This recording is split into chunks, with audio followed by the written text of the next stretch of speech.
उत्तराखंड राज्य, जिसे देवभूमि के नाम से जाना जाता है, हर साल उत्तराखंड के स्थानीय लोग अपने गांव जाकर देवताओं का आवाहन करते हैं और जागरों के माध्यम से अपने देवताओं को खुश करने की कोशिश करते हैं। लेकिन कहते हैं ना कि जहां भगवान का वास होता है वहां भूतों की भी मौजूदगी होती है। ठीक उसी तरह जिस तरह जहां अच्छाई होती है वहां बुराई भी संसार में वास करती है। उत्तराखंड जहां प्राकृतिक सौंदर्य और धार्मिक अनुभवों के साथ साथ कई भूतियां और रहस्यमय कहानी भी बसी हुई है। तो चलिए आज बात करते हैं उत्तराखंड की कुछ सच्ची भूतिया रहस्यमय कहानियों के बारे में और बताते हैं कुछ ऐसी खौफनाक जगहों के बारे में जहां आपको भूल कर भी नहीं जाना चाहिए। सबसे पहले इस कड़ी में नाम आता है लंबिया खाल का भूतिया गांव।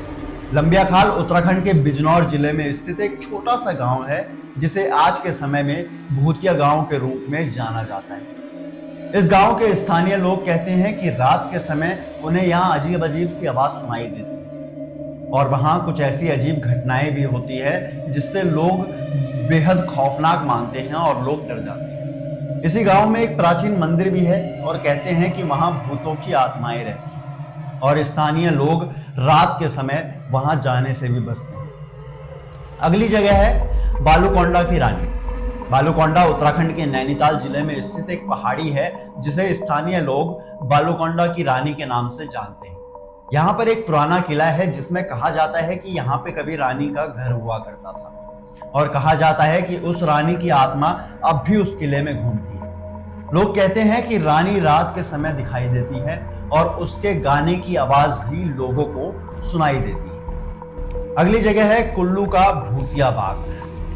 कुल्लू, आपने इसका नाम सुना होगा। कुल्लू उत्तराखंड के गढ़वाल क्षेत्र में स्थित एक छोटा सा गांव है जहां एक पुराना बाग है जिसे स्थानीय लोग भूतिया मानते हैं। इस बाग में रात के समय आत्माओं की आवाज सुनाई देती है और कुछ लोगों ने वहां अजीब रूप से चल रही घटनाएं भी होते हुए देखी। बाग की पुरानी दीवारें और पुराने वृक्ष ऐसे हैं जो मानो वहां की पूरी कहानी बयां कर रहे हैं। तो ये कहानियां उत्तराखंड की विविधता और उनके रहस्यमय अनुभव को दर्शाती है।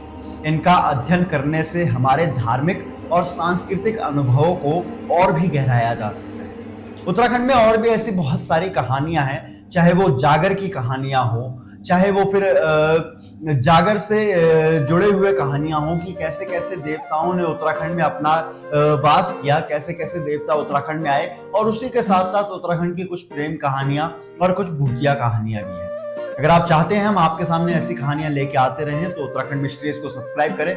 मैं रोहित पटवाल, धन्यवाद।